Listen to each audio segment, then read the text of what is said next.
novo. No Evangelho de Lucas, nós retornamos ao Evangelho de Lucas, capítulo de número 17. Lucas, capítulo de número 17.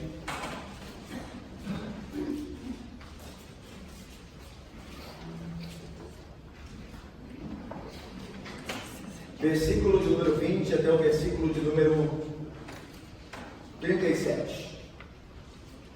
De 20 a 37, irmãos. Eu farei a leitura, os irmãos acompanhem. Então, Lucas 17, Evangelho de Lucas, capítulo 17, a partir do versículo 20 ao versículo 37. Então diz assim: interrogado pelos fariseus sobre quando viria o reino de Deus, Jesus lhes respondeu: não vem o reino de Deus com visível aparência, nem dirão, ei-lo aqui, ou lá está, porque o reino de Deus está dentro de vós. A seguir dirigiu-se aos discípulos: virá o tempo em que desejareis ver um dos dias do Filho do Homem, e não o vereis. E vos dirão, ei-lo aqui, ou lá está, não vades, nem o sigais. Porque assim como o relâmpago fuzilando brilha de uma a outra extremidade do céu, assim será no seu dia o Filho do Homem. Mas importa que primeiro ele padeça muitas coisas, e seja rejeitado por esta geração. Assim como foi nos dias de Noé, será também nos dias do Filho do Homem. Comiam, bebiam, casavam e davam-se em casamento, até o dia em que Noé entrou na arca, e veio o dilúvio e destruiu a todos. O mesmo aconteceu nos dias de Ló. Comiam, bebiam, compravam, vendiam, plantavam e edificavam. Mas no dia em que Ló saiu de Sodoma, choveu do céu fogo e enxofre e destruiu a todos. Assim será no dia em que o Filho do Homem se manifestar. Naquele dia, quem estiver no eirado e tiver os seus bens em casa, não desça para tirá-los. E de bom modo, quem estiver no campo, não volte para trás. Lembrai-vos da mulher de Ló. Quem quiser preservar a sua vida, perdê-la. E quem a perde, de fato, a salvará. Digo-vos que naquela noite 2 estarão numa cama. Um será tomado e deixado o outro. 2 mulheres estarão juntas moendo. Uma será tomada e deixada a outra. 2 estarão no campo. Um será tomado e outro deixado. Então lhe perguntaram: onde será isso, Senhor? Respondeu-lhes: onde estiver o corpo, aí se ajuntarão também os abutres. Vamos orar? Ó Deus Santo e bendito, nós dependemos do Senhor, da iluminação do Santo Espírito para entender, para compreender a Tua palavra, Deus. Por isso nós nos aproximamos do Senhor em submissão, Pai, humilde, dependendo do Senhor para a exposição do texto e para a aplicação do mesmo em nosso coração, Pai. Que o Espírito Santo do Senhor que habita em nós nos conduza, Pai, nessa tarefa. Em nome de Cristo nós oramos, confiados em Ti, com perdão dos pecados. Amém. Meus irmãos, Jesus Cristo já havia falado algumas vezes acerca do reino de Deus. O Evangelho de Lucas nos mostra que Cristo já havia dito acerca do reino, da importância de entrar-se neste reino dos céus. E agora parece que este assunto é trazido à tona novamente por meio de, como Lucas nos narra, uma pergunta feita pelos fariseus. Esse assunto tão importante acerca do reino de Deus. O que é o reino de Deus? Porventura ele estaria em algum lugar geográfico? Porventura seria diferente disso? Pode ser o reino de Deus reconhecido? Essas coisas fizeram com que os fariseus, declarados inimigos de Jesus, trouxessem o assunto à tona novamente, o reino de Deus. E veja o que diz Lucas no versículo 20: interrogado, ou seja, perguntado pelos fariseus sobre quando viria o reino, Jesus lhes respondeu. Os fariseus, meus irmãos, certamente imaginavam que o reino chegaria com poder visível, externo, terreno. E provavelmente os fariseus acreditavam que neste reino, eles mesmos, os próprios fariseus, ocupariam um lugar de destaque. Nós sabemos como os fariseus, pelo relato dos evangelhos, eram orgulhosos. Então nós podemos muito bem imaginar que eles entenderiam que de fato no reino de Deus eles teriam posição de alto destaque. Mas veja o que Jesus responde aos fariseus: não vem o reino de Deus com visível aparência, Veja, meus irmãos, o reino de Deus, Jesus diz que ele não virá a princípio com uma aparência ou uma exibição externa.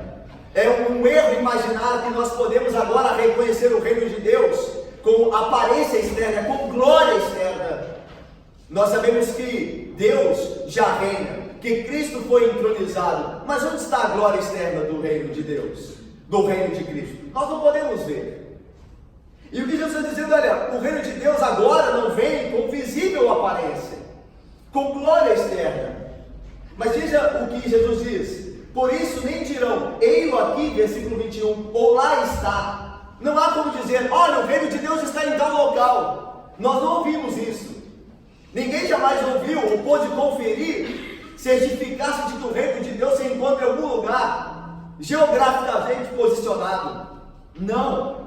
É por isso que os homens não podem dizer, ei-lo aqui ou lá está. Agora veja o que Jesus diz: porque o reino de Deus está dentro de vós. Meus irmãos, há um problema aqui a princípio de tradução do original para o português, porque a melhor tradução não é o reino de Deus está dentro de vós, mas a melhor tradução do original é o reino de Deus está entre vós.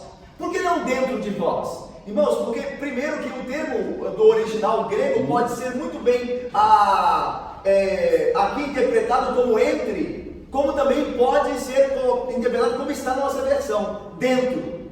O termo grego serve para ambas as designações, dentro de vocês ou entre vocês.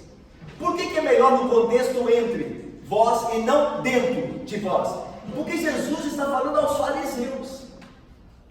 Não é os fariseus que perguntaram a Jesus quando é que virá o reino? E Jesus não pode responder, ou não poderia responder aos fariseus, o reino de Deus está dentro de vocês, porque o reino de Deus não estava dentro dos fariseus. Os fariseus odiavam o reino de Deus. O Cristo Rei era perseguido pelos fariseus. Por isso a melhor tradução é entre vocês. E de fato isso era verdade. No momento em que o Rei, Jesus Cristo, está entre os homens, o reino de Deus está entre eles também. Porque o que é o reino sem o rei? É por isso que João Batista pregara: o reino de Deus chegou entre vós, arrependei-vos. Mas o reino não desceu do céu. Não há um palácio, não há uma fortaleza, mas uma pessoa se encarnou. O Deus encarnado veio. Por isso o reino de Deus está entre vocês. A pessoa de Cristo Jesus é o Rei do reino, e a sua presença é o reino entre nós. Sua presença, sua pessoa, sua mensagem, sua obra, tudo isso deixa clara a exposição do reino de Deus entre nós. É por isso, por exemplo, irmãos, que Jesus curava, que a gente vê muitas curas no Novo Testamento, nos Evangelhos. Por que Jesus curava com tanta abundância, com tanta frequência? Por que ele expulsava demônios? Olha, meus irmãos, ele estava dando uma amostra do reino dele. Ele estava dizendo que no reino dele não há cegos, no reino dele não há coxos, no reino dele os demônios são subjugados, não há vitória da parte das forças de Satanás. Ele estava demonstrando o que será o reino dele. É por isso que no Evangelho você vê manifestações de milagres muito mais do que no restante, anterior da Bíblia, no Antigo Testamento, e posterior das cartas. Porque naquele momento Jesus está dando uma amostra do reino, e ele tem autoridade para fazê-lo porque ele é o rei.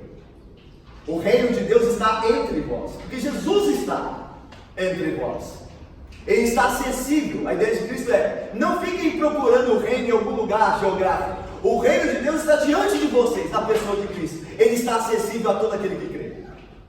Veja agora o versículo de número 22. A seguir, dirigiu os seus discípulos. Falando com os fariseus, agora ele passa a falar aos seus discípulos. Está vendo o movimento? Ele respondeu a pergunta dos fariseus e agora ele vai ensinar aos seus discípulos. Dirigiu-se aos seus discípulos e disse: virá o tempo em que desejareis ver um dos dias do Filho do Homem e não o vereis. A ideia aqui do desejareis, chegarão os dias que desejareis ver um dos dias do Filho do Homem. Ou seja, um dos dias aqui é traduzido como um dos primeiros, ou seja, o raiar de uma era eterna. Veja que o assunto é o reino de Deus. E aí Jesus vira para os seus discípulos e diz assim a eles: chegará um dia, virão tempos em que vocês desejarão que o reino de Deus venha logo. mas vocês ainda não verão. Do que Jesus está dizendo?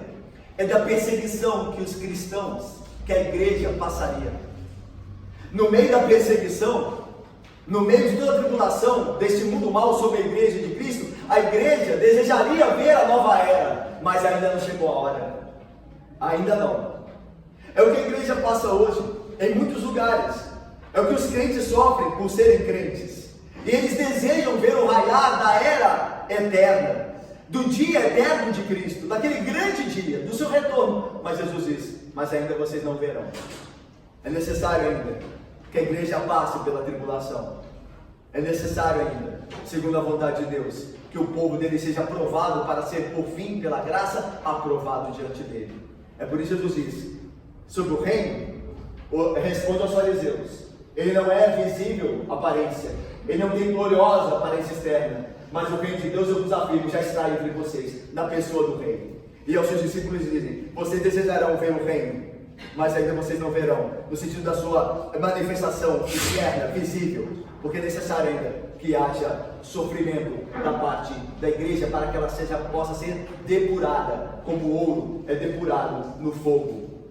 Versículo de número 23, e vos dirão, ei-lo aqui, ou lá está, não vades, nem os sigais. Quando alguém aparecer dizendo, lá está o reino de Deus, ou vinde, vede o reino de Deus, vocês não os seguirão, vocês não irão com eles. Por quê? Por que não? Jesus responde, versículo 24, vamos ver juntos? Forte aí, irmãos, por favor.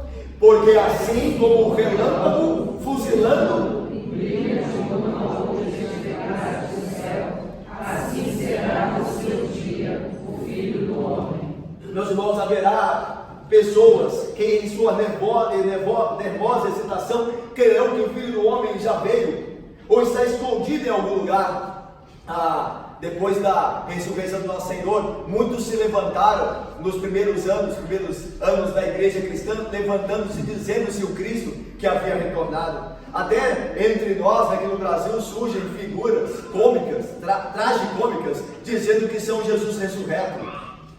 Então, alguns dirão, ele aqui, ele já veio, o reino de Deus, e Jesus diz, vocês não irão após eles. Por quê? Porque a vinda do Filho do Homem será como um relâmpago, fuzilando de uma extremidade do céu até a outra. Assim será no seu dia o Filho do Homem. O que Jesus quer dizer? É que no dia em que Cristo voltar, ele mesmo está dizendo, no dia em que eu voltar, ninguém vai precisar te avisar onde eu estou. Ninguém vai precisar dizer, vamos ver o Filho. Não, porque o Filho do Homem será visto por todos na sua glória. A ideia de um relâmpago fuzilando o céu. Agora perceba, de uma extremidade a outra. Ou seja, em todo o globo, em todas as extremidades, se verá o Filho do Homem. Por isso que ninguém vai precisar dizer a você, olha, o Filho do Homem está lá, porque todo olho verá. E essa é a ideia aqui. Versículo 25. Mas importa que primeiro ele padeça muitas coisas e seja rejeitada por esta geração. É interessante aqui que o ponto principal não é este do sofrimento de Cristo, mas ele nunca se esquece da sua missão. Ele fala da sua glória, ele fala da glória, que o dia do Filho do Homem é o dia glorioso de Cristo, será como um relâmpago, ou seja, todos verão a glória de Cristo, mas Jesus não se esquece do seu dever, antes de humilhar-se a si mesmo e entregar-se para o seu povo. Ele diz assim, mas antes da glorificação do Filho do Homem, é necessário que primeiro ele padeça muitas coisas e seja rejeitado por essa geração. É interessante que aqui mais importa, mas deve ser assim. A ideia de que há um plano, e certamente é isso que Jesus quer dizer. Importa primeiro, ou seja, há um plano, há um dever que deve ser realizado. É a ideia de Deus está conduzindo o plano. Antes que venha o Filho do Homem da sua glória, o Pai deseja, o Pai predestinou o Filho, decretou que o Filho padecesse e fosse rejeitado, para que então o Filho morresse pelos seus, crucificado em uma cruz. É por isso que Cristo diz aqui, importa antes que o Filho do Homem padeça, antes dele vir como relâmpago, antes de todos poderem contemplar a sua glória. Mas veja mais, versículo de número 26, Jesus volta ao assunto, ao reino de Deus manifestado. E é interessante, meus irmãos, percebam isso aqui, um movimento que é muito importante. ainda que o reino de Deus já está entre nós, na pessoa de Cristo, como nós vimos, lembra ele falando? O reino de Deus não é glória externa agora, ele não é assim, ele não é manifestado assim, mas ele já está no meio de vós, através da pessoa do reino, da mensagem de Cristo, da sua obra. O reino de Deus já é reconhecido, mas não quer dizer que ele não virá externamente. Naquele momento, como hoje, o reino de Deus já é conhecido por nós, através do Cristo Rei. Nós sabemos que ele governa, que ele reina. A ideia de Basileia, que é o termo para reino, não pode ser entendido só apenas como um castelo. O reino, a gente pensa muito, quando ouve reino, a gente pensa num castelo.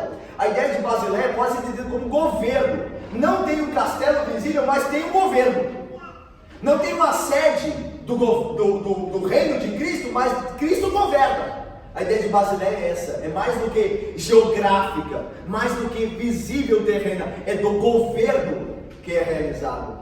Pois então Deus já governa por meio de seu Filho que foi entronizado, mas não quer dizer que o reino de Deus não virá de forma externa, virá naquele grande dia de Cristo, aquele dia que os homens, os crentes almejam, porém ainda não vem, mas naquele dia, então a glória será visível. É disso que Jesus fala, veja só o versículo 26, assim como foi nos dias de Noé, será também nos dias do Filho do Homem, comiam, bebiam, casavam-se e davam-se em casamento, até o dia em que Noé entrou na arca, e veio o dilúvio, e destruiu a todos. Meus irmãos, a ideia aqui é de que Jesus virá, e como serão os dias em que se dará a vida do Filho do Homem? Aí Jesus faz uma comparação, na verdade ele usa dois exemplos, o de Noé e o de Ló, e são semelhantes, porque a ideia principal é que nesses dois momentos da história, tanto de Noé como de Ló, os homens viviam desavisados, não se importando, desprezando o juízo final, até que ele veio no dia do Filho do Homem, no dia de Noé com o dilúvio, e no dia de Ló, prefigurando o dia do juízo do Filho do Homem, como o fogo que caiu sobre Sodoma e Gomorra. É por isso que Jesus diz, no dia, assim como foi nos dias de Noé, versículo 26, será também nos dias do Filho do Homem, nos dias em que o Filho do Homem virá. Comiam nos dias de Noé, bebiam, viviam se regalando, tendo prazeres, casavam e davam-se em casamento, até o dia que Noé entrou na arca e veio o dilúvio, que aqui no original é catástrofe, e então veio a catástrofe sobre eles, nós sabemos por meio do dilúvio, claro, e destruiu a todos. Meus irmãos, é possível que surja a pergunta, o que há de errado com essas atividades, como beber, comer, casar e dar-se em casamento?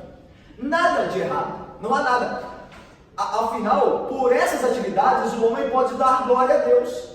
Lá em 1 Coríntios 10:1 diz, quer bebais, quer comais, fazei tudo para a glória de Deus. Comida, bebida, casamento, isso promove na vida dos crentes a glória de Deus. Então o que há de errado? Meus irmãos, a ideia é de que aqueles homens na época de Noé não foram julgados porque comiam, bebiam, davam esse casamento e se casavam. Não, eles foram julgados porque eles foram absorvidos por essas coisas. Eles usaram essas coisas que eram bênçãos do Criador para se esquecer do Criador. Eles entenderam que a vida deles era apenas comer e beber, casar e darem-se em casamento, até que veio o fim. Eles não atentaram para uma realidade espiritual, para o juízo de Deus que deveria vir sobre o mundo, sobre aquela geração.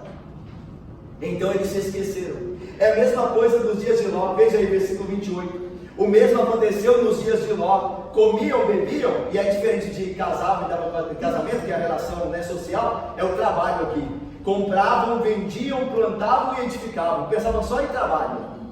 Mas no dia em que Ló saiu de Sodoma, choveu do céu fogo e enxofre e destruiu a todos. É interessante que uma destruição por meio das águas e outra por meio do fogo e do enxofre.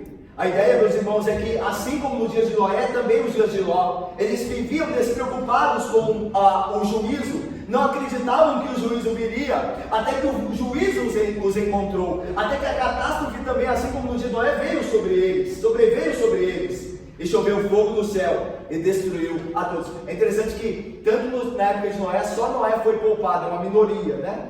Assim como também nos dias de Ló, só Ló, Noé e sua família, e só Ló e suas duas filhas foram poupadas. Até a mulher de Ló, vamos celebrar o texto aqui, também faleceu, pereceu naquele dia. E então a ideia de destruir a todos, tanto nos dias de Noé, como do de Ló. Por que destruiu? Porque eles comiam, bebiam, trabalhavam, se casavam? Nada disso. Destruiu-os porque eles não se importavam com sua vida espiritual. Eles não se importavam, eles desprezaram o dia do juízo. Eles imaginaram que isso nunca aconteceria. E sobreveio o dia do juízo e pegou a todos desprevenidos e assim a todos destruiu.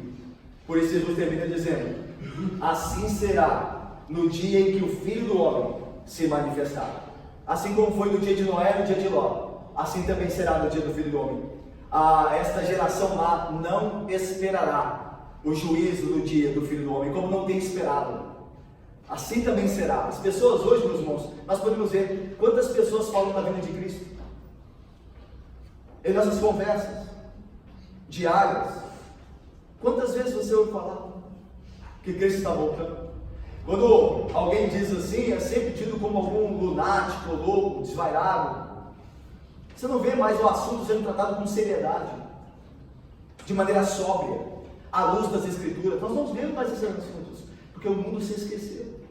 E Jesus disse, e seria assim mesmo, e será dessa maneira, quando ninguém mais lembrar.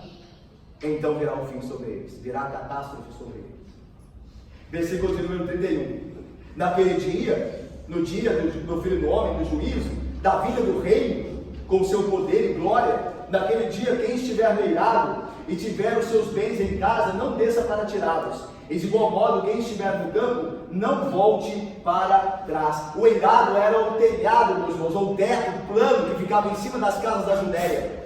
É possível que o homem estivesse ali fazendo alguma das suas obrigações, e então viria o dia do fim. E então Jesus diz: não desça do eirado. Tinha uma escada que descia para a parte de baixo. O do teto plano em cima da casa, havia uma escada que o homem descia e entrava na parte de casa, que era propriamente, a parte de baixo, que era propriamente a sua casa. Jesus diz assim: naquele dia, quem estiver no eirado, não desça para casa, desça para fugir, mas não desça para casa. A ideia de não desça para buscar algo que acha importante. É interessante que essas palavras são aplicadas também à tomada de Jerusalém no ano 70 pelo general romano Tito Oscar.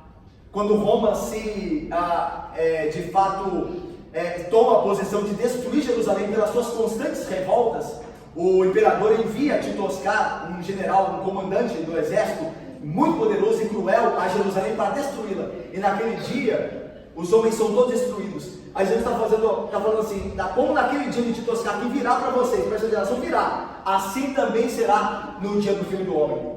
Quem estiver em casa, no telhado, que desça para fugir, não para entrar em casa e juntar seus pertences. E aí diz mais: igual modo, quem estiver no campo, não volte para trás. Era muito comum as pessoas que estavam no campo vestir apenas uma túnica, mas deixar o manto, a capa de frio em casa, porque eles trabalhavam no campo, durante o calor, então não poderiam vestir uma capa pesada, então trabalhavam apenas com a túnica. A ideia de quando se der a fuga deles, aquele dia de juízo, tanto no dia de Tito Oscar, no 70, quanto Jesus usa como comparação no dia do juízo, a pessoa deixar o trabalho errado e voltar para casa, pegar a capa dela, porque ela vai fugir para os montes e não passar frio. Jesus diz: não volte atrás, fuja. Se você voltar para pegar alguma coisa que você acha importante, você morrerá. Como foi na invasão, como nós dissemos outrora, de Tito Oscar no ano 70 em Jerusalém.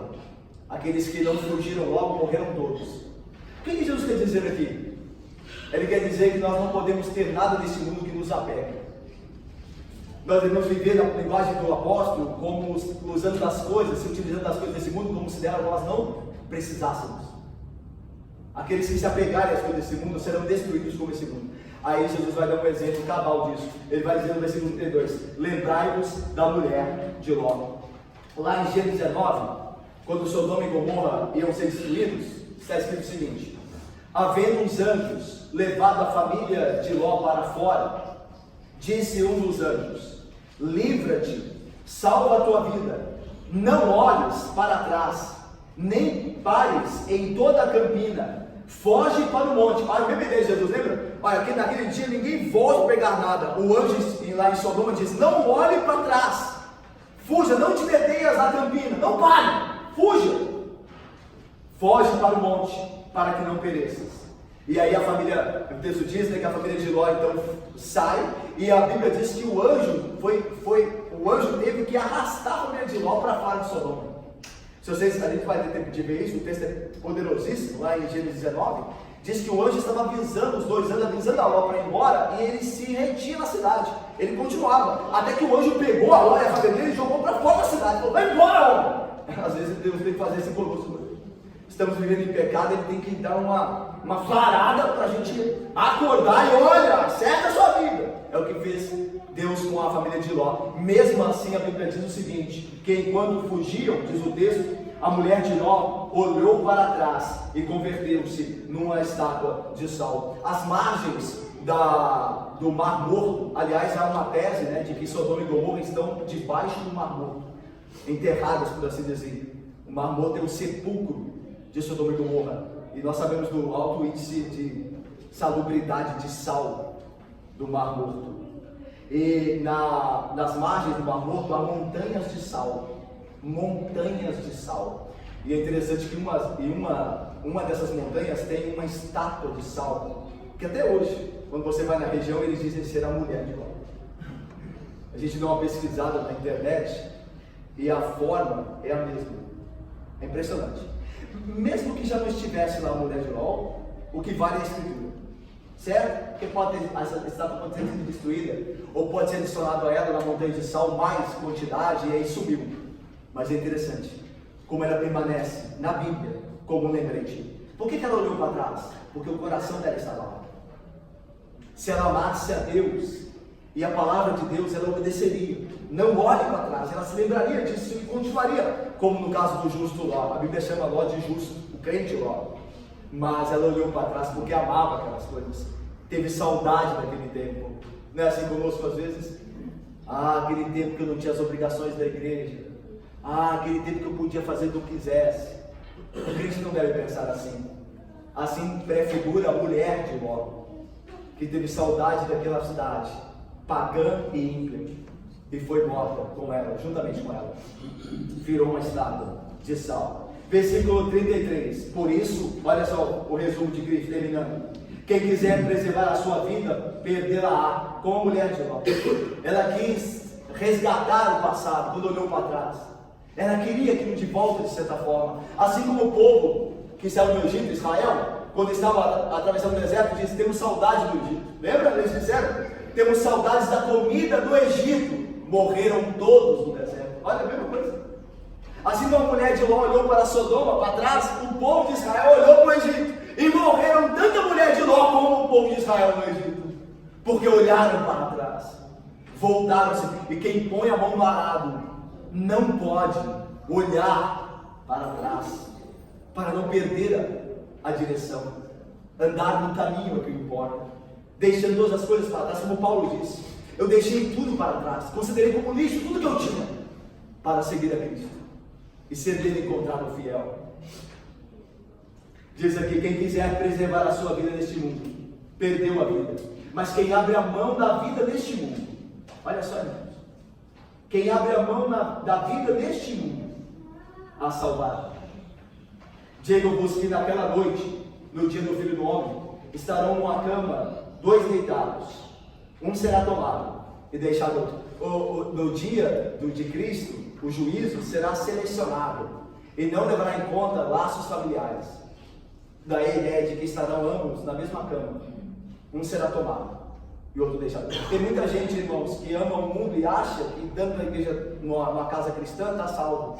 Tem um coração no mundo, mas eu pertenço a uma casa cristã, meu pai é crente, minha mãe é crente, minha esposa é crente, meu marido é crente. Está tudo bem, eu posso amar o mundo aqui dentro. Não pode. Dentro da mesma casa, na mesma cama, um será tomado e o outro deixado. 2 mulheres estarão moendo, uma será tomada e deixada a outra. 2 estarão no campo, um será tomado e o outro deixado. É interessante que aqui, nós observamos com mais cuidado, nós veremos que a vida do Filho do Homem, ela será um evento cósmico, mundial. Porque você veja que um exemplo é a noite e o outro exemplo é de dia. Naquela noite, 2 estarão deitados numa cama, mas diz assim, 2 estarão trabalhando, ou seja, pressupõe dia do trabalho, e um será tomado, outro deixado. Ou seja, nos 4 cantos da terra, no lugar onde é dia e no outro é noite, então virá o Filho do Homem. Será um evento cósmico, mundial. Ninguém escapará do dia do Filho do Homem. Então a pergunta final que fizeram a Jesus, e pressupõe que os discípulos fizeram, porque Jesus está falando com eles, versículo 37, vamos ver juntos para terminar?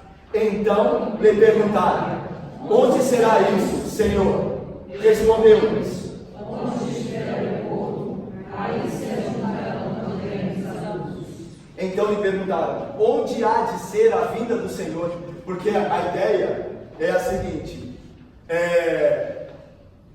como o reino, como a pergunta é onde estará o reino, e Jesus disse que o reino não vem agora de forma visível, mas é na pessoa de Cristo. Agora quando Jesus fala do retorno dele, ele diz: onde será? O local geográfico, aonde o Senhor voltará? Aí ele diz, responde: onde estiver o corpo, aí se ajuntarão também os abutres. A ideia aqui é que quando acontecer, será evidente a todos. Da mesma maneira que um corpo, um cadáver, espera evidentemente os abutres, onde tem um cadáver, você pode esperar os abutres, porque eles virão ao cadáver, assim também será no dia do Filho do Homem. Será algo evidente a todos. Não há necessidade de perguntar onde será a vinda do Filho do Homem. Isso será algo evidente. Não escapará de ninguém. Todos verão a vinda do glorioso Rei. Meus irmãos, o que nós aprendemos? Primeiro, o reino de Deus, ele virá. Mas ele já é uma realidade. É o já e ainda não. Ele já está presente na pessoa de Cristo, através de sua palavra que nos governa. É um reino, porque nós somos governados pelo reino. Nossa vida é de fato direcionada pelos mandamentos do reino. Nós somos assistidos pela graça do bondoso reino. Ele já governa. O reino já está presente. Na pessoa, obra e mensagem de nosso Senhor Jesus Cristo, temos acesso ao reino. A pergunta é, meus irmãos, você já entrou no reino? Você não precisa esperar, nem eu e você precisamos esperar naquele dia. Aquele dia ninguém poderá entrar. Lembra da arca? Quando chegou o dia, ninguém mais pôde entrar. Naquele dia não haverá salvação para ninguém. Você tem que entrar hoje no reino. Mas a pergunta é: como é que eu faço isso? Crendo na pessoa de Jesus Cristo. Ele é o reino. Lembra do lado da cruz?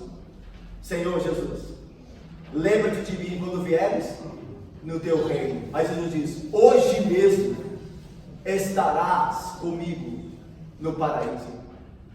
O ladrão da cruz não esperou, não precisou esperar vir o reino de Deus, que nós estamos ainda aguardando. Ele já entrou no reino, porque creu em Jesus. Senhor Jesus, lembra-te de mim quando vier no teu reino. Hoje mesmo estarás comigo. Você já entrou no reino? Eu não estou perguntando se você é membro da igreja. É se você entrou no reino. Se você crê verdadeiro e sinceramente em Cristo Jesus.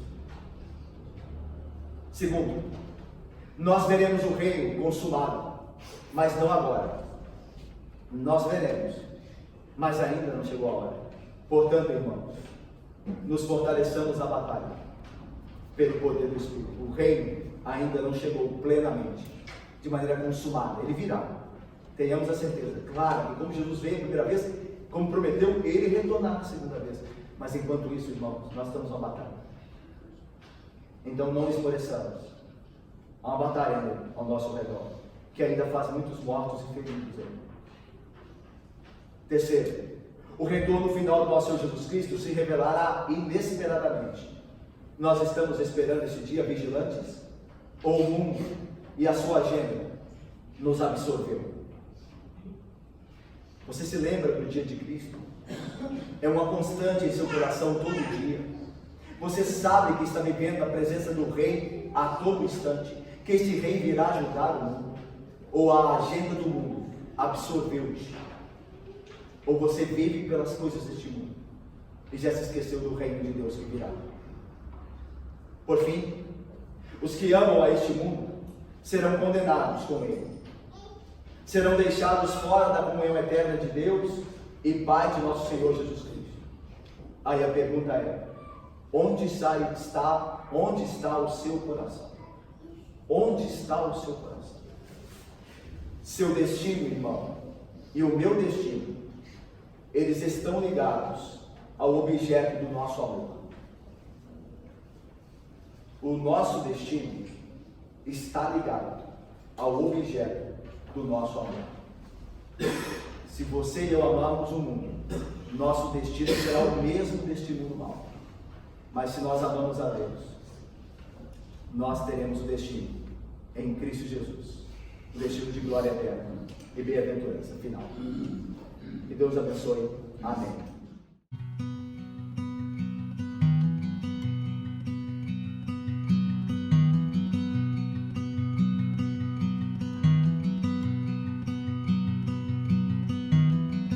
A mighty fortress is our God.